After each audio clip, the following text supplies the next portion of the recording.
Selamat datang di video komunikasi terapeutik dalam proses keperawatan. Asuhan keperawatan menuntut perawat tidak hanya menguasai pengetahuan ilmiah saja, namun juga keterampilan interpersonal yang meliputi keterampilan komunikasi terapeutik. Oleh karena itu, perawat perlu mengetahui dan menguasai keterampilan komunikasi terapeutik pada setiap tahap dari proses keperawatan, mulai dari pengkajian hingga evaluasi, agar diperoleh hasil asuhan yang optimal. Mari kita review kembali tentang komunikasi terapeutik. Komunikasi terapeutik dapat dirangkum dalam 4 fase, yakni fase pra-interaksi, orientasi, dan fase kerja, serta fase terminasi.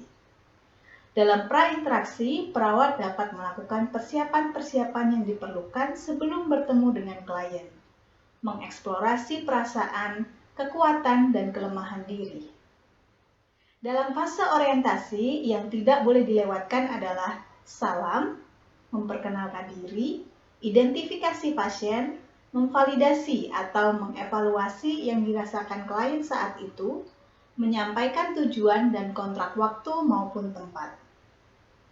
Fase kerja akan beragam dalam proses keperawatan, tergantung tahap proses keperawatan atau tindakan apa yang kita lakukan.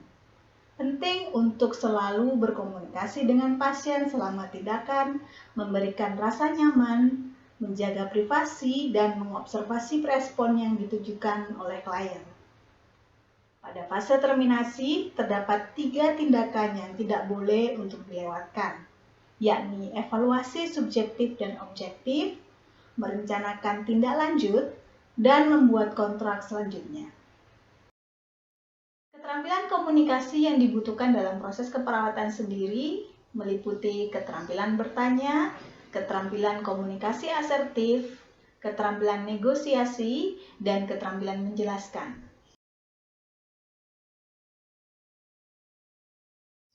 Komunikasi terapeutik pada tahap pengkajian.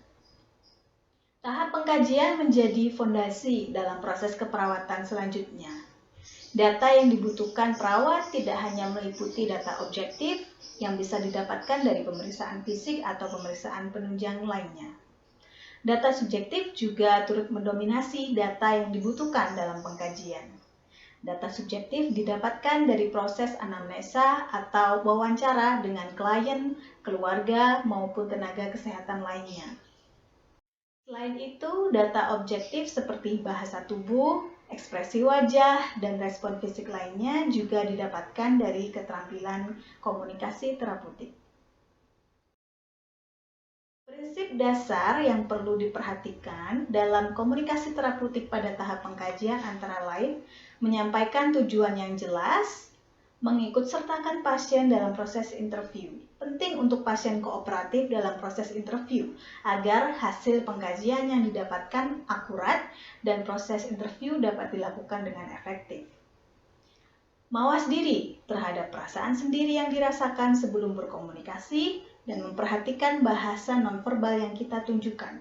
Penting juga untuk memperhatikan perasaan klien saat itu dan bahasa nonverbal yang ditunjukkan. Persiapkan proses interview termasuk siapa yang akan melakukan interview, siapa saja yang terlibat, tempat yang digunakan, yang dibuat nyaman dan menjaga privasi.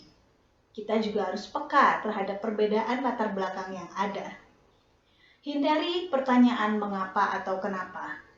Alih-alih, gunakanlah apa alasan Bapak atau Ibu, dan seterusnya. Hal ini untuk menghindari kita terdengar seperti menghakimi atau menyudutkan klien. Pada tahap pengkajian, kita perlu menguasai keterampilan dalam bertanya.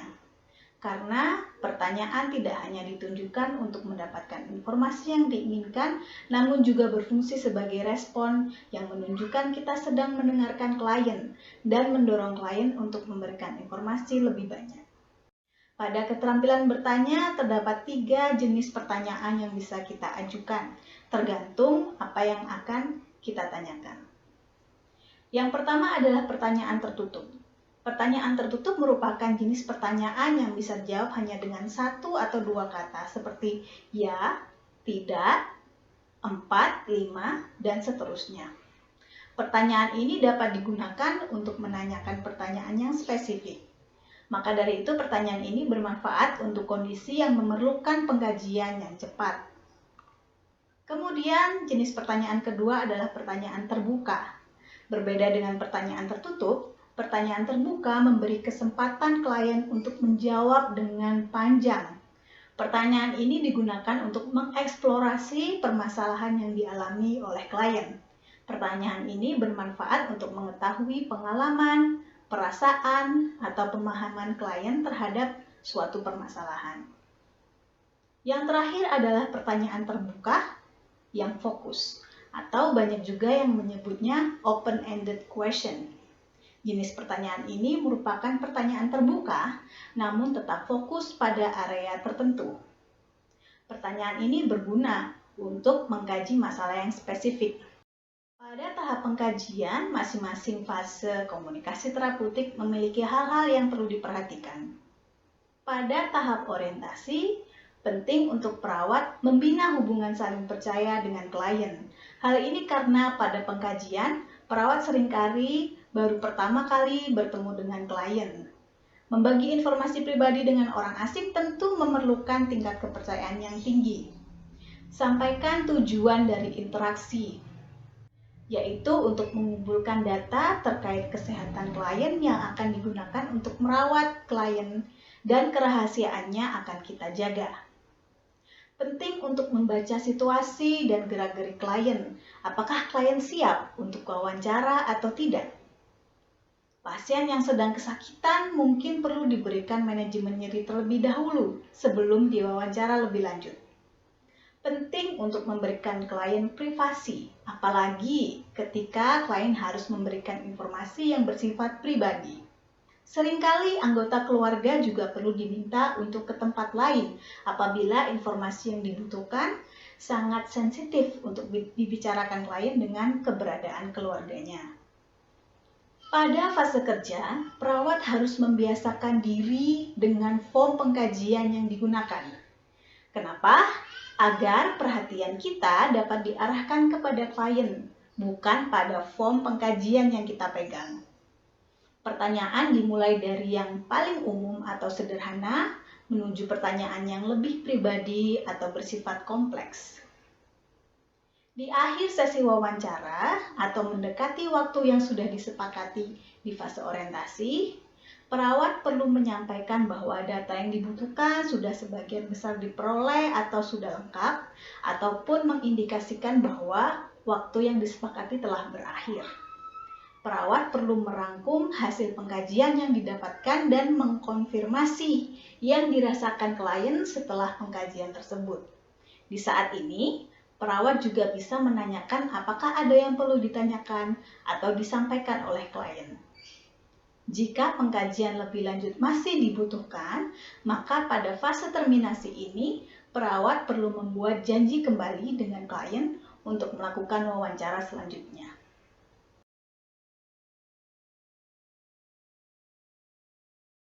Pada tahap diagnosa, perawat seringkali perlu mengklarifikasi kembali data yang didapatkan pada klien.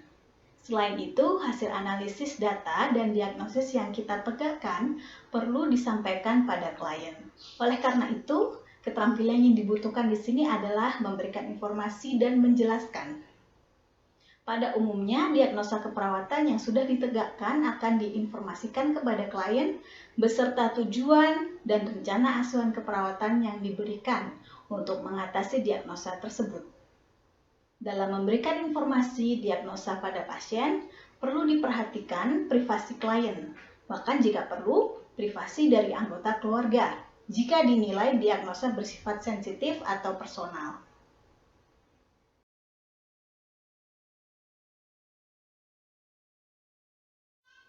Perencanaan dibuat dengan melibatkan berbagai pihak, antara lain klien, keluarga, serta tenaga kesehatan lainnya.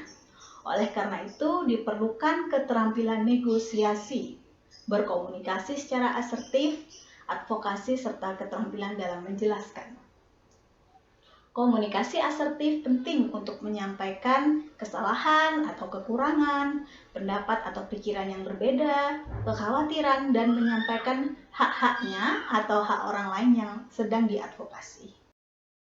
Karakteristik dari komunikasi asertif antara lain, pertama, pesan yang disampaikan harus jelas dan fokus. Kedua, menghormati harga diri lawan bicara kita. Ketiga, memastikan komunikasi yang berlangsung dapat diterima oleh kedua pihak. Saat menyusun rencana keperawatan, seringkali kita perlu bernegosiasi dengan pasien atau keluarga pasien. Negosiasi perlu juga dilakukan dengan tenaga kesehatan lainnya. Negosiasi melibatkan klarifikasi terhadap apa yang diinginkan atau ideal dan hasil minimum apa yang kita bisa terima atau bottom line.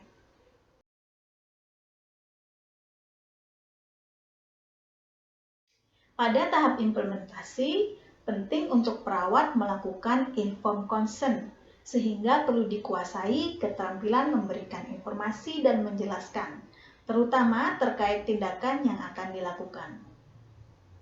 Pada keterampilan menjelaskan, kebutuhan informasi dari pasien perlu dikaji terlebih dahulu. Misalkan, pasien adalah ibu yang melahirkan anak pertama, maka kemungkinan dia belum mengetahui cara menyusui dengan benar. Jika ibu melahirkan anak kedua atau ketiga, perlu ditanyakan dan dikaji pengetahuannya dalam teknik menyusui bayi. Penjelasan yang diberikan kepada klien yang sesuai dengan kebutuhannya akan membantu dalam meningkatkan antusiasme dan keterlibatan klien dalam perawatan. Tahap yang perlu dilakukan pada keterampilan menjelaskan, yang pertama, sebelum memulai penjelasan, perhatikan kondisi klien. Pastikan klien dalam kondisi yang cukup nyaman untuk menerima informasi. Pastikan juga kondisi lingkungan kondusif dan terjaga privasinya. Dan jangan lupa untuk memastikan identitas klien benar dan sesuai. Kedua, mulai dengan memberikan informasi mengenai topik yang akan dibicarakan, apa yang sudah diketahui oleh pasien dan apa yang belum. Ketiga, hindari menggunakan jargon, singkatan, ataupun memberikan informasi yang terlalu banyak. Yang keempat, perhatikan alur penjelasan. Pastikan satu kalimat dengan kalimat berikutnya koheren. Pastikan informasi penting tersampaikan dengan jelas. Yang keenam, berikan waktu untuk klien memahami informasi dan membuat keputusan. Berikutnya, kaji pemahaman klien terhadap informasi penting yang sudah kita sampaikan. Berikutnya, jujur terhadap kondisi pasien dan tidak memberikan harapan yang palsu.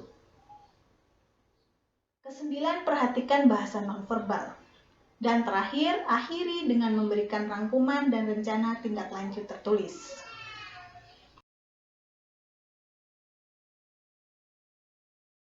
Keberhasilan implementasi dilihat pada tahap evaluasi. Oleh karena itu, penting untuk menyampaikan kepada klien hasil dari asuhan keperawatan yang dilakukan dan mendiskusikannya. Pada tahap ini, keterampilan komunikasi yang diharapkan dari perawat adalah memberikan feedback terhadap keberhasilan ataupun kekurangan dari tindakan yang dilakukan. Berikan penguatan pada hasil yang telah sesuai harapan. Apabila terdapat kekurangan pada hasil yang ditunjukkan, bantu klien untuk mengidentifikasi hambatan yang dihadapi dan mencari solusinya.